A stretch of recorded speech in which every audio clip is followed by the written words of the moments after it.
Très chers amis téléspectateurs, bonjour, bonsoir, ça dépend de l'heure à laquelle vous allez nous suivre. Nous sommes en direct de Kinshasa, Lelo Borotou Nabiso pour l'émission Nabutu. Alors, et puis, si vous regardez très bien, nous avons changé de cadre. Nous sommes en déplacement quelque part, ici en direct de Kinshasa, pour essayer de partager avec vous certaines questions et mingi sur le nouveau gouvernement Souminois 2.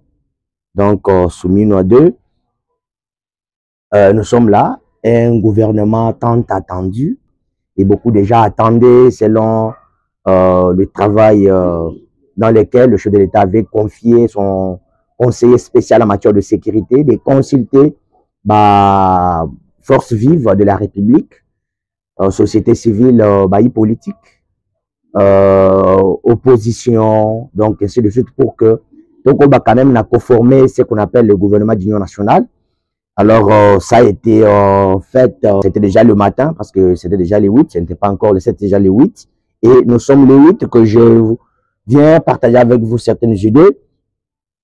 Alors je veux parler, j'ai dit le sujet majeur, c'est le gouvernement qui est sorti.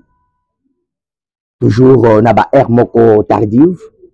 Atobeye balalaki et belé baye ko sutoka na tongo. Pour les autres nommé bango baye ko sutoka ba message de félicitations ainsi de suite na tongo et baye bagite ki batanga ki nomination na bakomu na bango. Mais dans l'opinion bamusu bamituni est-ce que réellement ils allaient remaniement ou soit ils allaient juste ouverture on a juste essayé d'insérer quelques personnalités à la société civile et puis na quelques personnalités à opposition bien sûr prendre à part na katiwani nuana et ce qui a essayé de faire un peu du bien na katia imboka c'est parce que na monité bilungi moko ya sika oyo bango lingaki que batona prendre à part na katia gouvernement. Mais avant que je puisse entrer dans le développement, je tiens sincèrement à vous saluer, nos fidèles téléspectateurs, partout où vous nous retrouvez, dans la diaspora, à Kinshasa, dans la province, partout, nous tenons sincèrement à vous dire merci, tout en vous recommandant toujours de continuer à nous suivre, partager nos émissions, s'abonner à la chaîne Abisso parce que nous sommes là pour partager avec vous. C'est intéressant, en tout cas, d'être devant vous. Je vais commencer à parler sur ce gouvernement. Beaucoup de gens attendaient l'entrée. Il y a mon amour Martin Fayulu Madidi et qui est mon unité. Pour les autres, attendaient aussi l'entrée. Il y a mon amour Jean-Marc Kabunda Kabund. Nakati na CC, il y avait déjà il y aura quand même deux figures. Il y a Sika, surtout il y a opposition Oyo et Yebani. Selon le peuple congolais, ils s'attendaient voir quand même le futur Oyo et Yebani, Baka.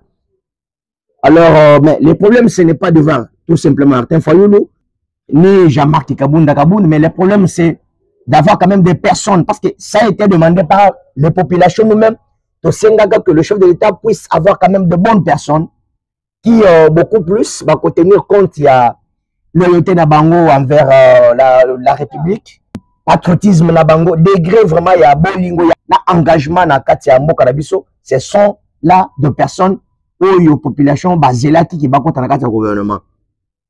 Je vais sur Martin Fayulu en détail un tout petit peu, voir même Jean-Marc qui en détail un tout petit peu, mais aussi il y a FCC, il y a Joseph Kabila Kabange, Oyo Wapi, Azali Nakatia Osamba à travers ma service naye, dossier Fongwamayi déjà, ça fait déjà quelques jours.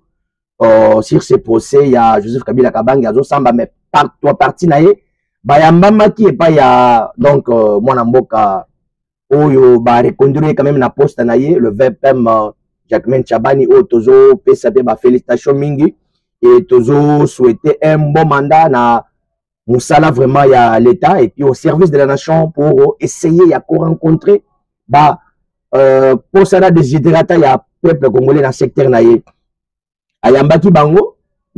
Tout cela qui tout le monde Emmanuel Shadari à côté. Tout cela qui tout le monde Ba oh nyonso mususu ba boyebi wana ba mususu ba kotaki ba critiquaki beaucoup plus sur le quoi l'accord ainsi de suite. Le but que c'est à notre échec. Mais la question se pose et que pourquoi tout le monde a tenu à FCC, la MOCA ou soit les autres oppositions. Mais dans cette émission, vous allez découvrir que il y a bah opposition bah côté, bah tu y a société civile bah côté, na bah y politique, il y a majorité bah côté na kati ya makambu.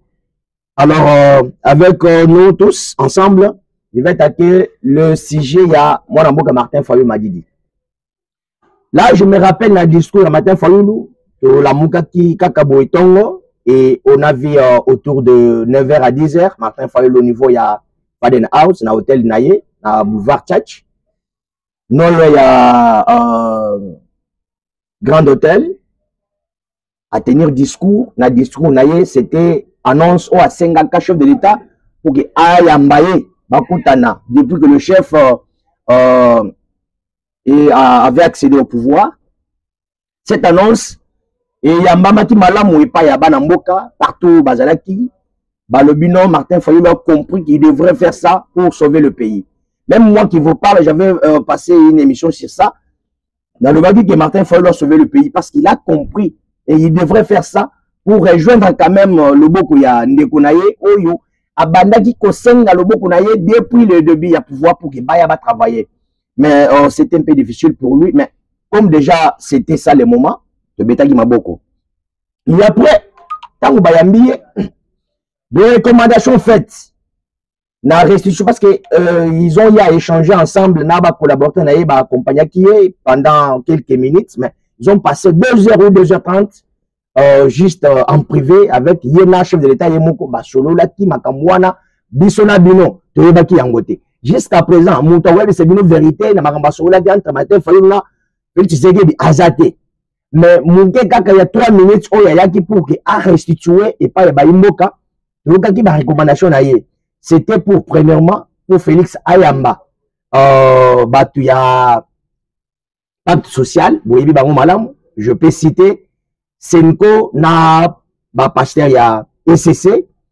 Batu Owapi, Joachim Nesolo, il y a voisins, ceux qui nous agressent pour que, mais quand même qu'on mène de marche, il y a pacte social pour la paix et vouloir nous faire croire à la population que ce sont eux qui vont faire ce que ces démarches et mettre pour changer Mboka. Et ça qui peut m'embêter parce que à travers le porte-parole du gouvernement, moi, Namboka, ministre de la communication et médias, parti, moi, ici, sur Azongi, je tiens encore sincèrement à lui féliciter et puis lui souhaiter un bon mandat. Na Katia briefing, na et on va encore de plus en plus vous féliciter en face. En salaga communication, alors que le chef reste ouvert. On a koyamba, nyonso, baza quand même la démarche à malamu pour que ekoki komema. Na kimia na katamboka na biso. Mais sauf ceux qui viendront avec l'idée de compromettre, c'est-à-dire Bakoya n'a pas agenda caché. Et je vais vous faire comprendre l'absence, c'est à moi Namboka, Martin Fayulu m'a dit, le président de décider le gouvernement. Et dans le message, il y a ministre de la communication, il a dit clair, et que le chef est ouvert. Mais tant que chef Azov il faut que tu viennes avec des propositions qui peut propulser ma démarche, quoi appuyer, quoi accompagner cette vision-là du chef de l'État. La minute déjà, quand la minute américains, ils doivent faire leurs entrées ici en République démocratique du Congo avec leurs entreprises sociétés pour créer et puis faciliter des banamboka jeunes bilingues, le coup là biso. Pour créer une entreprise, pour gagner un marché, pour un missal, ainsi de suite. Martin Fayulu est venu, bien sûr. Au-delà, il y a proposition, il y a Koyamba, chez le chef, pour gagner un bateau, CC, et puis on a Senko. À quel point il y a le but que le dialogue reste le seul moyen et l'unique.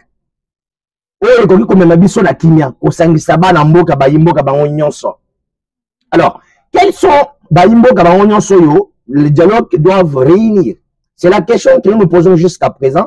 Autrement que comprendre c'était quoi l'idée de Martin Fayulu après avoir allé officiellement okutana Joseph Kabila officiellement ko signé document oyo à travers ba communicateur na bango na ba média ba brandisaki oyo elobi que Martin Fayulu na Lamuka Mobimba ba parti nyonso to eza na kati ya Lamuka baza officiellement en partenariat ba ko travailler ensemble ndenge loba tata na biso Frank Diongo lobake pour na kolongola Félix Tshisekedi ata soki tokosangana na bandoki tokosangana un papa un vieux notre aimé politique local Frank Diongo otomanda oyoka na masolo mais lelo a commis un vaurien a commis lokola zelo oyo bazonya totonya na makona sabato na biso. Voilà pourquoi balobaka même la Bible il y a un temps pour chaque chose. Si tu as bien commencé il faut aussi bien terminer. Ce qui est monique et ko perturber vision na yo. Il est important d'arrêter Kotika. C'est comme un militaire à Monique, non? Nazara sous vraiment un souci à continuer avec les militaires.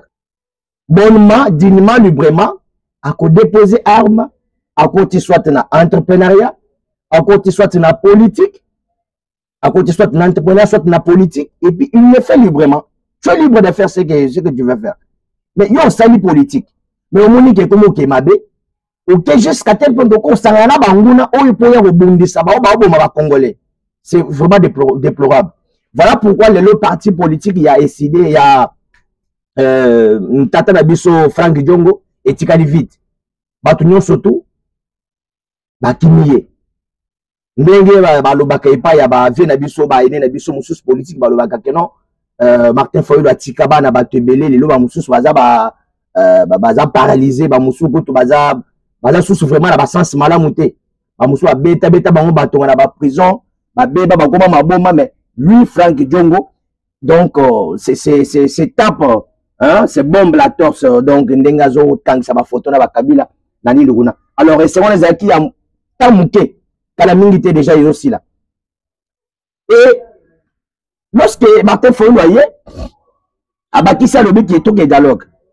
Après dialogue, ce qu'on y a bakisa moi recommandation mon moké oyo et c'est ça qui biso et ça qui biso bien biso ma patriote parce qu'il il faut que tu formé quand il y a ba patriote quand de la patrie. Alors au-delà de tout ça il y a Martin Fayulu on a vite compris que c'était un agenda caché à Joseph Kabila agenda wana atinda ki yango pour que Fayulu aya komener lokola moi espion moko boye à côté de la carte à Félix Tshisekedi à banda ko travailler pour que Félix andi ma dialogue on y a ni et le bas vient en moko excellence PCA il y a inako moi na mboka chez accompagne Simai à le bas tout ça la élection et les kamalam président Abima a plus de 75% pour la première fois na mboka biso ba voter président na 75% légitime mais comment mouton ça la musala malam. Mais pour la besoin de bien amitié privé, bonjour linga keto ke na dialogue pour le sur les sous nini. Le seul moyen pour changer président, il faut poser la mandat ici là après toute élection. On va éviter poser la mandat ici là, ils a perte de temps, il faut que quand to maga Félix. Mais quand on va monique non, Michel Abango est faillir, ndeba ke koti na ngela dialogue. Comme basala ka d'habitude ya ke tango bakenda dialogue. Et comme il non, il faut que les rebelles union soit qui na AFC de Ananga M23, ba généraux, ba militaires, ba musuba kota na kati ya ba poste stratégique ya mboka, ba musu na administration ya mboka. Oubliez que le chef avait dit autrefois et que cette guerre que vous voyez et que si la cas local la guerre union sauté. Je suis clair, je suis au milieu du village pour que vous compreniez réellement l'absence de Martin Fayulu dans le gouvernement. Les gens blâment Martin Fayulu. Il lui a proposé quand même quelque chose de bien. Le bilan moi namboka yo zangai. Ce qui toke na makambo selon ce qui nous dit la loi. Aux a la possibilité soit aux a la droit de y a pour participer à le gouvernement. Parce qu'il faut que aux a la soit la majorité au niveau du parlement. Sur base de la propre politique na yo, ne tokozo même deux ou une personne y a côté soit yomoko au continue le gouvernement. Mais là c'est une mesure de grâce. Le chef a accepté. A fongoli maboko, a fongoli bikuki a le biyaka. Zoa, moi poste yango yo, to sala musala, soit de tinda mutunayo. Écoutez les Congolais, surtout Bino Bozo de Martin Fayulu à côté du gouvernement. Écoutez ce que le chef a proposé Martin Fayulu. Ministère ya Yangoy. Tellement que Martin Fayulu a dit Misolo ya Joseph Kabila. Le gars a trahi ça, moi na boka Dabombole, en 2012.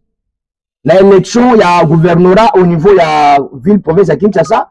A tenu à voter, il y a un Kimuta. Nicolas y a un mongo binomoko de montant. Il y a un mongo à Taïsa Kuna et Kimuta Bima gouverneur. Au détriment, à la place, il y a moi Namboka Dabombole. Maintenant, il faut que Bazou Misolo ya Kabila, Nanang. Misolo Babomeli, Congolais, na Est. Pour que Baya va accomplir mission à Bango à Kinshasa.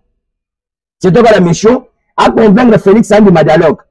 Parce que si on a le même demande au matin, il faut demander que c'est là et pas Félix. Makamoyo Kabila Kenda même Bukavu à Sangista jeune. Pour la première fois, Martin Kabila plutôt, à compatir. Na ba imbo ko ba kufi ba kufi si ba na bango ba kufi ainsi de suite. Pour la première fois, na ibuli ya que déjà Martin Fayulu numéro 9 faisait jouer carte na terrain. Ngala bisaba na mboka geno bon accompagner ngai na démarche oyo, je reste ouvert même à dialogue to gain. De l'autre côté chef a compris, ça ne va pas. Na imoko na sala émission na ba tozaki na bana bisi bango keno Martin Fayulu aza suspect. Aïe na carte ya Joseph Kabila, aïe na carte ya ba rebelle. Ceux qui mesurent Martin Fayulu soit bolande ni carte les malamu te, ça sera suspect pour la mboka na biso. Heureusement que le chef avait déjà compris, il y avait déjà des services au Babanaï qu'on menait déjà, qu'on fouillait par-ci par-là. Bakay ko kota Martin Fayulu na fa de la house a connu ko sala pe consultation kuna ya Musani. Yo le chef ya mio. Après so la proposition, au salina yangote, au bani ko yamba pe bayi politique ya opposition mususu. Le logo est suspect, il faut là non, to se peut magamboy. Donc mon chef lui ba toboye, au kota gouvernement te. Mais to ko lukabilo ni mususu ya opposition. Boko de vous bango awa na kati ya makambo na usitela komona bango opposition à koti. Société civile paye à côté. Tu tiens mon panzi Kaya Martin Fayulu. T'attaquer Kaya, mon amboka ya Jamaki Kabunda Kabunda. Pour la biso, pour nga. Dans le baga, Jamaki Kabunda Kabunda, azara opposante. Nga monaka asara ba aventure, azara opposante. Eza opinion na ngai, yo zana ya yo. Mais ngai na yebi que Jamaki Kabunda Kabunda pour la conviction moko boye jusqu'aux preuves du contraire Kabunda za représenté à sa aventure. Mais une fois Kabunda bimi na prison, to mona ki ba tebele ba musu ba bima na ba parti politique na bango, ba musu ba kima na botu ba kenda ko soutenir Jamaki Kabunda. Croyant que Kabunda ko bima premier ministre pour que bango ba dembe la sima na bango na Kabunda. Tellement que bazala spécialiste na ko changer ba position à tout moment. Et Bamusus biso la yo to za chance na ba investigation na biso to investiguer to ko kuta mususu to kangie kuna na Martin et pas Jamaki Kabunda quand to kangie alobini oh non ce n'est pas un problème, on est des patriotes, si vous voulez l'autonomie Jamaki comme premier ministre c'est quoi le bokolinga yete ou bien bokolinga yete to coopérant politique muyibi batoboye population congolaise, il faut boza la éteindre pour que bato modèle oyo, au balongola ba kazaka chaque minute à tout moment pour que va se positionner politiquement. Bato faut maza la musique na chef de l'État. To ebisa yo o suka mabe. To mo to ni position muto comprendre ce que mission et baby, muto baluki non et to mi la position mususu. De to bi ka o carte za suspect. Kabunda pe abanda koloba ko kende na position moko oyo et faire comprendre la population que Kabunda peut a commis en complicité dans le FCC Nanga. Parce qu'il y avait même des preuves, et Bimakino, Kabunda, Azo, s'entretenir dans les rebelles, tout ça. Il y a un peu d'exécuté politique au niveau de Kinshasa, et qui Bango Bana Est, Bazo, pillé, mais il y a Awa. Makambu discours, Bazo, le Bakunende, Kabunda, Azo, relié à Tout le monde, la population congolaise, Bozo, les Kenge. Bolanda Bayi politique, Bana vision juste claire. On va constat, on va ko ramener bino na kati quand même la position bonne bozolo. On va ko même mboka oyo na lenge tozo lingela. Na schéma au chef d'état ça mais biso ya diplomatie tomoni ba résultat déjà ndenge pesama ou toujours inviter et puis sensibiliser la population pour continuer à soutenir vision pour que qu'il y a ezonga quand même définitivement la kati mboka la biso. To ba ke le 8 ya lelo selon communiqué conjointe oyo ya MONUSCO na États-Unis, les actes que le 8 AFC Ananga ba rebelle N23 balungwa babima est. Déjà bazana kati ko kwambale basak na bango. Mais bino skoyo ba yi politique bolia ba $20, bolia ba 10 000, ba sine bino ba batinda bango batindi bango na poto ba komisu bino ba prisonnier. Bomi komisi ba prisonnier à cause de 10 000, 20 000 oyo moko ko luka tant que mubali ko luka pe ozui au lieu 20 000, 10 000 on dit no trahir mboka na yo poko ma prisonnier. Pour le ba bimisho bambila bazingelo pena ba rebela bazingelo ba peso micro lobby 2-3 minutes ba jonction na kati ndako déplorable pour Nabino. Soni pour Nabino vraiment. Lelo yo musuki wapi parce que calamité M23 bazo di magoma na Bukavu boko suka wapi la question que je vous boko suka wapi. Hein? Boko Rex abane ko lela awa oh non awa la komina impossibilité moyen ko to ba entreprise na ngai ebungi moyen rusu na reprendre les actes awa na komina boko suka mabebino. Donc tout le monde oyo aye na esprit ya kotrahir moka akokutana na bato bakufa mpona moka akutana bango na banzela na bino bokutana na lumumba oyo bolobaka wana lumumba wana akufa mpona mboka yo ozoya otrahir apres olobi okokutana na dongi lumumba na nzela na yo tomona sikoyo ndenge okobika c'est compliqué. Donc wana ezalaki mpona ba deux opposants oyo bino bozelaki ke bakota gouvernement. Sikoyo je vais vous donner bilongi ya bato oyo bakoti ya sika société civile pe na opposition na kati ya gouvernement. Toza na mwana mboka Adolphe Muzito. Nana kobo Adolphe Muzito qui aza opposante. Qui va douter d'Adolphe Muzito qui aza opposante? Afinga loba mata loba ke toko sala tout pour que trouble ya na mboka bangona na Emmanuel Shadai. Mais il y a quand même avec qui koloba te il faut na sala opposition quand même moko est un peu équilibré. Mais atikala na opposition eza elongia liboso ya opposition à koti oya koboya aboya mais c'est la vérité. Toza na société civile non c'était ka moko ya opposition moko ya société civile. Toza na grâce pasteur Grâce Coutinho nana koboya grâce azaka ya parti politique nini okopesa koma parti politique te. Alors aza actrice ya société civile à travers chef naye ya église alors ça un message il y a patriotisme à comment mukanda moko sur le patriotisme sur donc mboka aleka na plateau ya Congolais Téléma na RTNC après ça message il y a motivation il y a détermination il y a soutien pour que les jeunes bako kakame ko comprendre c'est ce qui a fait d'elle aujourd'hui ministre de la jeunesse boko boya ye boko lo banyonso mais elle incarne quand même la valeur wana ya contrôler et puis gérer aux jeunesse congolaise. En tout cas, chef de l'État, baboya kayangote, mais tout l'anda, c'est nous le jeune autre ko sunga pour appuyer à travers ba expertise na biso tout le monde aye pour que quand même ko produit même ba conseil. Là c'est ya ko suka biso to ba kisele pour que quand même ko assumer mission ba PC malam. Deux figures. Oyo et côté quand même le gouvernement. Est-ce que le gouvernement du national ou pas? Une question où il y a déjà possible de réponse dans la carte parce que dans la Mozito, il y a opposition.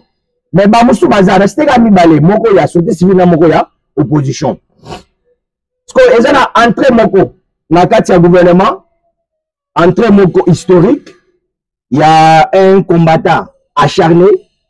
Il a mené un combat oyo okoki koboya yangote. Ou est soki obengi mwana muke ya 2 ans, 3 ans, 4 ans, au tournier question ya mutu wana akoye biso que non wana c'est un combattant d'élite. Donc son entrée dans ce gouvernement ezo surprendre batu mususu te.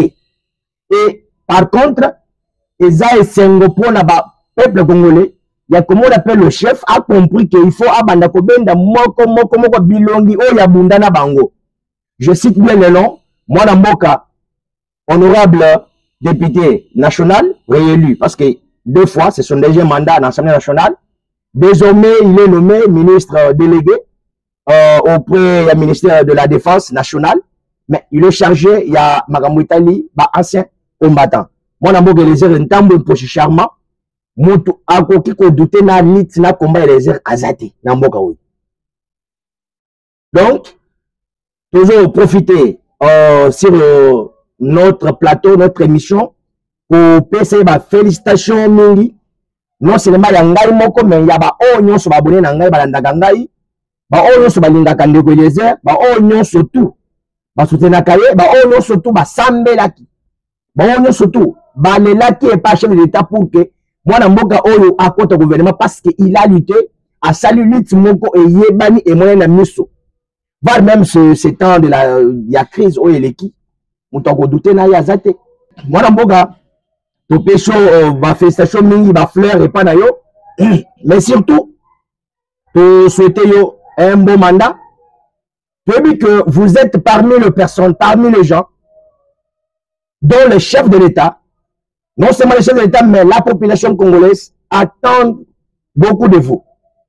Vous avez parmi bateaux, le chef compte, parce que aujourd'hui, vous avez bénéficié l'un de ministère régalien, il y a chef de l'État. Ministère Oyo 5, Oyo Zongagana, pouvoir, il y a chef de l'État, Yemoko. Nakata Sengwana, moi, Nambogue, les jeunes tu te retrouves, Nakata ministère Moko Mounene. Il y a confiance, il y a chef. Ça a prouvé quand même cette confiance-là du chef de l'État. Alors, de votre côté, je sais que on a le ligne Oyo Mesana Kosala et la Moussala. C'est vraiment un début pour vous. C'est vraiment encore une fois une opportunité de découvrir un peu plus et puis d'aller en profondeur pour qu'il ne peut pas là. Qu'est-ce qui se passe au Manakatamboka Labiso? Mais surtout, nous voulons assez que votre mandat soit une réussite pour que le chef voyez de ce qui vient de te confier aujourd'hui et augmenter les sources plus pour na même bénéficier de l'expertise oyo komema na kati ya gouvernement oyo. En tout cas, je n'avais pas beaucoup de choses à vous dire aujourd'hui.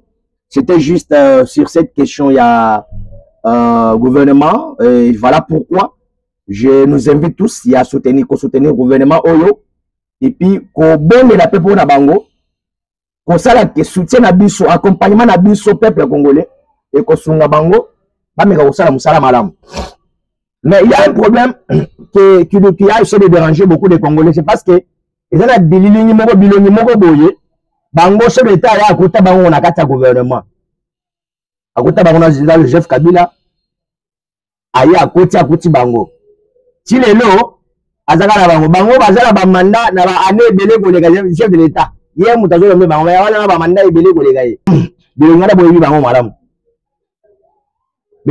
Donc, beaucoup de sur cette photo qui est affichée là-bas, ils ont la tête, moko bino moko boyebi bango. Balungwa kate. Basala bango ba permutation. Ce qui va remanier gouvernement, bazui moko, batie na poste mususu balongoli na transport, batie na économie, balongoli na économie. Batiens na mille, batiens na société civile. Donc, bango baza polyvalent. Baza expertise na matière nyonso. Donc, pour eux, tous mettre bango pe maboko, to le bon continuer bongo, ezalita na bino moyen to boya yango pe ezate. Et pour le reste, je vous laisse suivre cette émission que je vous invite pour la nangote na suka. Bon, s'abonner, bon partager, bon liker souvent, bon commenter si vous avez des remarques.